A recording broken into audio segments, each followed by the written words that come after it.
Greetings, everyone. It's Aaron Christensen with Horror 101 with Dr. AC, and welcome back to Scare-A-Thon 2024, benefiting the Women's Reproductive Rights Assistance Project. If you'd like to know more about the fundraiser, please go to this video right up here, and you'll get all the details. There'll also be a link to the video at the end of this one. Quick shout out to my friends at Silk Screams for this awesome Texas Chainsaw Massacre t-shirt, which I got in the mail today. Proud to be wearing it. And it's actually kind of fitting because we're going to be talking about a slasher from 1982 called The Dorm That Dripped Blood, aka Pranks, aka Death Dorm. The Dorm That Dripped Blood is a pretty straightforward slasher. It was written and directed by Stephen Carpenter and Jeffrey Obrow, who were students at UCLA. And they decided to start shooting this film in December of 1980, which coincided with people being home for the holiday. And so they were able to use the locations and not have a lot of students wandering in and out of the building. And the film itself is set during the Christmas holiday. We have a group of students who have been assigned to clear out a building before it is demolished.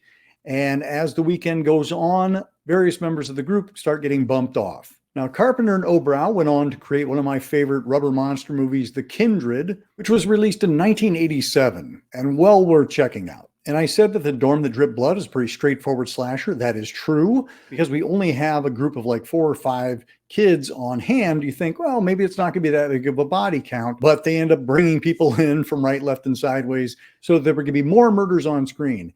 And the murders on screen are executed, pardon the expression, by makeup effects guy Matthew Mungle. And Matthew Mungle is an incredibly prolific makeup effects artist. I wouldn't say his forte is gore and special effects. He kind of does a little bit of everything. And if you look at his resume, he's worked on prestige pictures all across various genres, from action to drama to horror to fantasy to sci-fi, etc. Matthew Mungle, definitely look him up.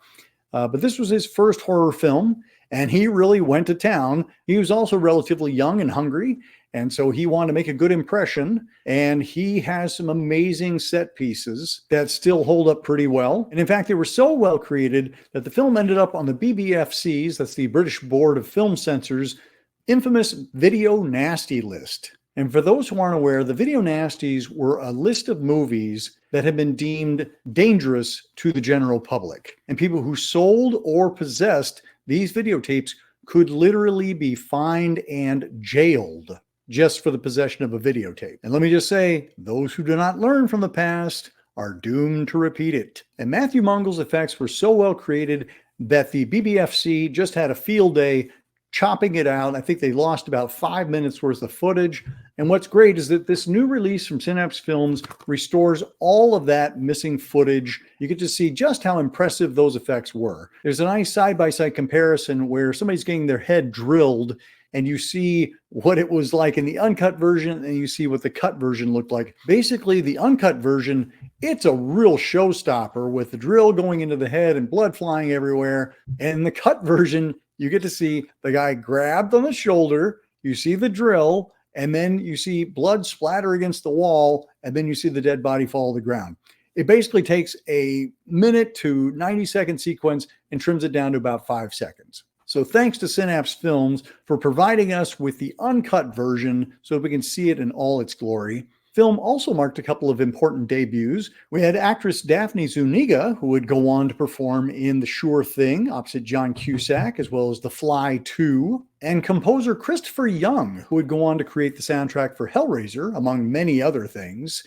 This was his debut feature. Now, as with a lot of these slashers that came out after the success of Friday the 13th, this one definitely has its uneven moments. The script isn't terribly strong, and nobody's going to win any awards for acting. And the final 15 minutes where we learn who the killer is, we then have to spend 10 minutes with this killer justifying all of his reasons for why the murders occurred. It gets a little bit much. It's kind of like a James Bond villain, put on a loop. But then I gotta say, the film redeems itself with one of the most dark and depressing and downer endings since Night of the Living Dead. So let's look at this new release from Synapse Films. We've got the cover art here, and then you've also got the cover art for the Pranks version. We've got an audio commentary by Jeffrey Obrow and Stephen Carpenter.